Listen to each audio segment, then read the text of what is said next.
বিসমিল্লাহির রহমানির রহিম। মাননীয় সংসদ সদস্যবৃন্দ, আসসালামু আলাইকুম।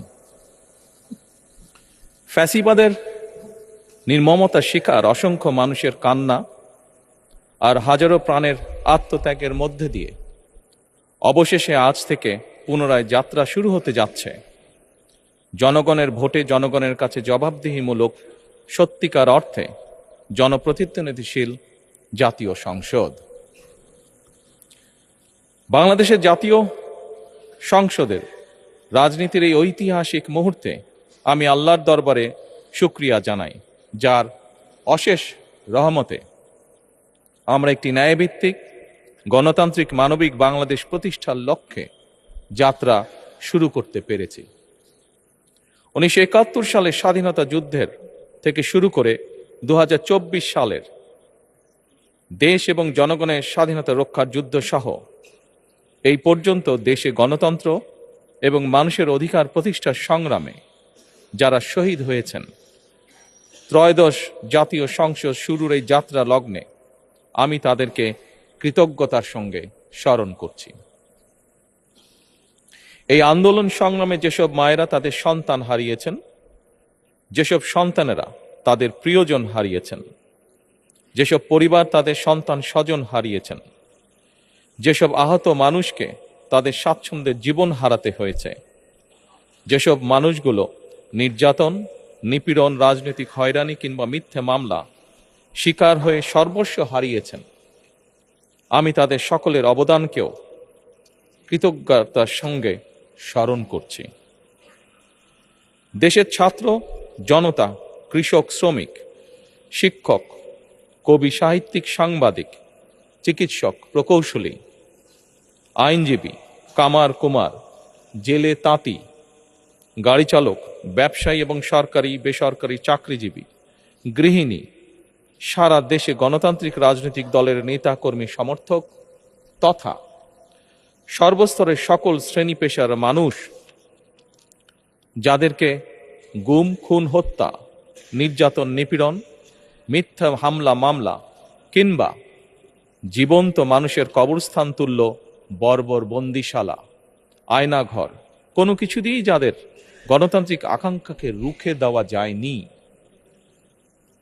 যাদের সাহসী ভূমিকায় দেশে পুনরায় গণতন্ত্র ফিরে এসেছে, আমি ত্রয়োদশ জাতীয় সংসদের এই যাত্রা লগ্নে দেশের স্বাধীনতা প্রিয় গণতান্ত্রিক আমি বীর ছাত্র জনতাকে জানাই অভিনন্দন।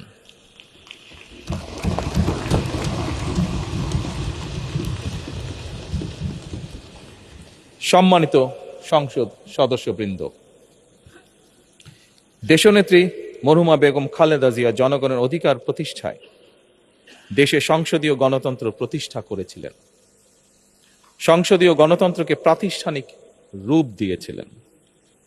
সেই গণতন্ত্রকে প্রহসনের রূপ দিয়ে জাতীয় সংসদকে হাস্যরসের খোরাকে পরিণত করা হয়েছিল। দেশে তাবিদারি শাসন শোষণ কায়েম করা হয়েছিল। দেশে সংসদীয় গণতন্ত্র এবং জনগণের অধিকার পুনঃপ্রতিষ্ঠা করার জন্য দেশনেত্রী বেগম খালেদা জিয়া জীবনের শেষ দিন পর্যন্ত লড়াই করেছেন। জীবনে কখনোই স্বৈরাচার কিংবা ফ্যাসিবাদের সঙ্গে আপোষ করেননি। দেশে আজ থেকে আবারও সেই কাঙ্ক্ষিত সংসদীয় গণতন্ত্রের যাত্রা শুরু হলো, আলহামদুলিল্লাহ।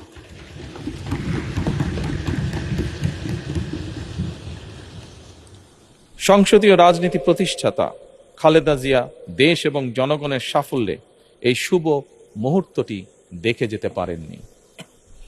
আজ তাই এই জাতীয় সংসদে দাঁড়িয়ে আমরা দেশ এবং জনগণের স্বার্থে আপসীর নেতৃত্ব, ব্যক্তিত্ব, স্মরণীয়, বরণীয়, অনুকরণীয় রাজনীতিবিদ মরহুমা খালেদা জিয়াকে গভীর শ্রদ্ধার সঙ্গে স্মরণ করছি।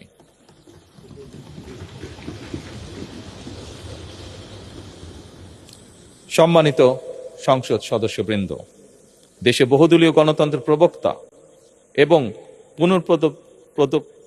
প্রবর্তক, স্বাধীনতার ঘোষক শহীদ প্রেসিডেন্ট জিয়াউর রহমানের একটি উক্তির কথা আপনাদের সামনে আমি স্মরণ করতে চাই। তিনি বলেছিলেন, জনগণই যদি রাজনৈতিক দল হয় তাহলে আমি সেই দলেরই আছি। অর্থাৎ ব্যক্তি কিংবা দলের স্বার্থ নয়, জনগণের স্বার্থই সবচাইতে বড়। এটাই বিএনপির রাজনীতি।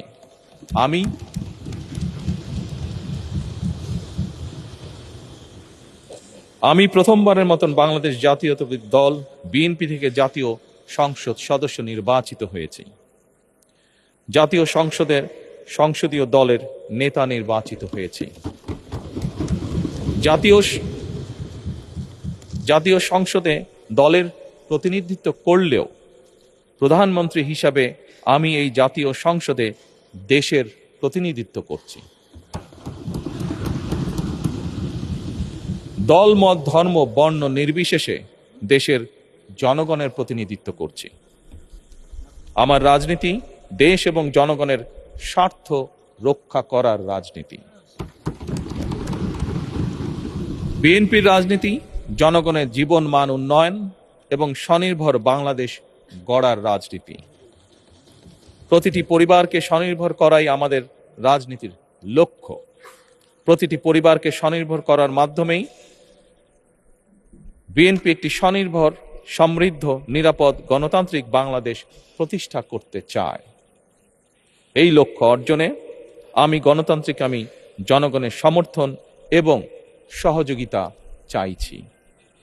এই মহান জাতীয় সংসদে সকল দলের নির্বাচিত প্রতিজন সংসদ সদস্যের সমর্থন এবং সহযোগিতা আশা করছি।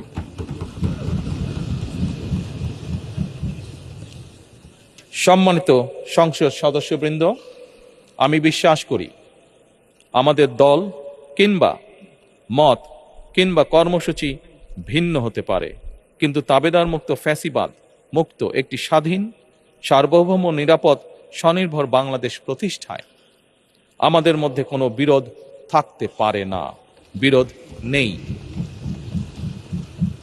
জাতীয় সংসদকে জাতীয় কর্মকাণ্ডের কেন্দ্রবিন্দু না করে বিতাড়িত ফ্যাসিস্ট সরকার জাতীয় সংসদকে অকার্যকর করে ফেলেছিল।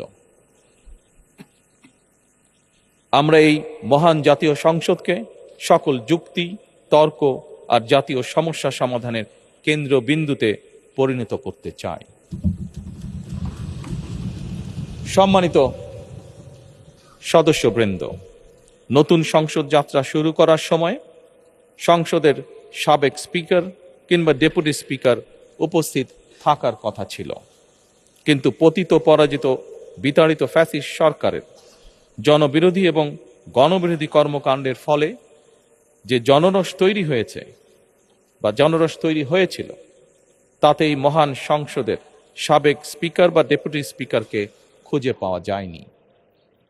তাদের কেউ কারাগারে, কেউ নিখোঁজ কিংবা কেউ পলাতক।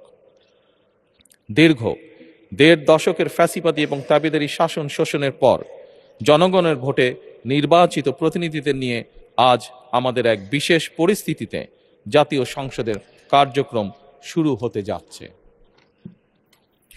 এমন পরিস্থিতিতে আমরা সংবিধান এবং সংসদের কার্যপ্রণালী বিধির বিধান অনুসরণ পূর্বক ত্রয়োদশ জাতীয় সংসদে সভাপতিত্ব করার জন্য আজ আমি প্রবীণ রাজনীতিবিদ এবং 5 বারের মতন নির্বাচিত জাতীয় সংসদ সদস্য জনাব ডক্টর খন্দকার মোশাররফ হোসেনের নাম প্রস্তাব করছি।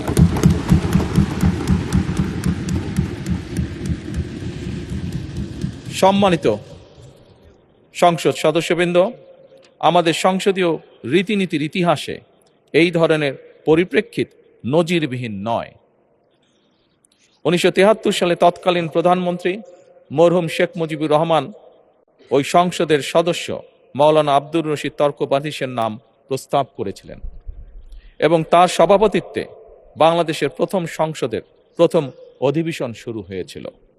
আমি জাতীয় সংসদের সকল সম্মানিত সদস্যকে স্বাগত এবং ধন্যবাদ জানাই। আল্লাহ হাফেজ। বাংলাদেশ জিন্দাবাদ।